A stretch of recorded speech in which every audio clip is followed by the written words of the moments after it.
Ok, donc on lance en octobre, on vient sur le marché de la tablette. On était venu il y a 2 ans avec une expérience, on va dire, un peu malheureuse. Donc là, on arrive avec un produit plus abordable, mieux finalisé, plus complet, qui est donc le J-Pad.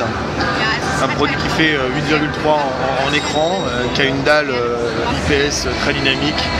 Ça fait partie de toute la recherche qu'on a lancée sur les dalles avec une opérabilité très simple, très sensible, une qualité d'image, on est sur du Full HD complet.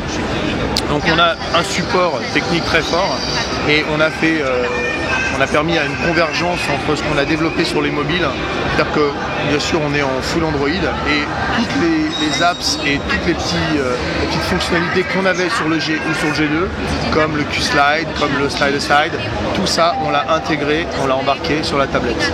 Donc ça lui permet de garder toutes ses fonctionnalités et d'étendre aussi sa puissance. C'est un produit aujourd'hui qui sera livré avec du 32 GB,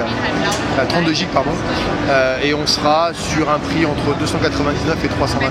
On aura certainement une version en 16 GB à 299 et une version 32 GB à 329.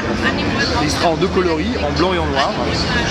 C'est surtout pour nous le retour parce que ce produit-là annonce l'arrivée d'une gamme en 2014, on aura 3 modèles. Compte tenu de l'évolution du marché, on va faire presque 6 millions de pièces sur le marché français. C'est un marché sur lequel on veut se positionner, mais côté famille, on n'est pas dans les télécoms, le produit n'est pas transposable avec une carte 3G ou autre, il est vraiment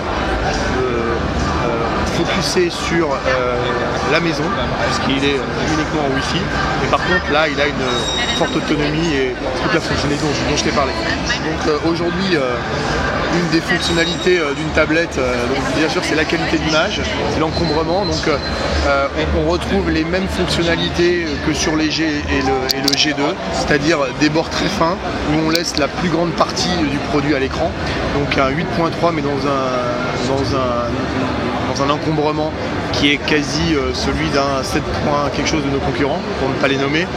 Ça c'est le premier point. L'autre point, on est très fin. On a aussi une autonomie très longue.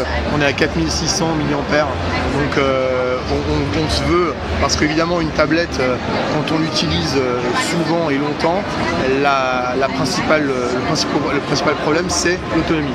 Donc là on a travaillé beaucoup sur l'autonomie, l'accessibilité. Alors si on regarde un petit peu ce qu'on peut y faire, vous voyez tout ce qui est entre guillemets accès se fait en 1 ou 2 clics, on revient très facilement sur les choses. On a remis la fonction knock-knock à l'éteinte et au rallume, et à l'allumage.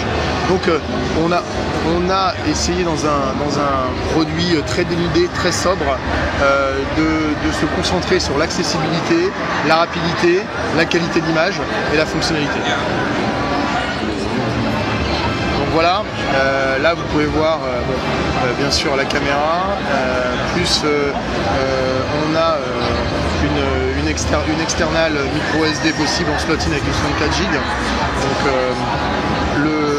ce qui lui permet de se recharger sur son socle. Donc voilà, c'est un produit qui se veut soft, intégrable facilement, il existe en 2 coloris, en noir et en blanc.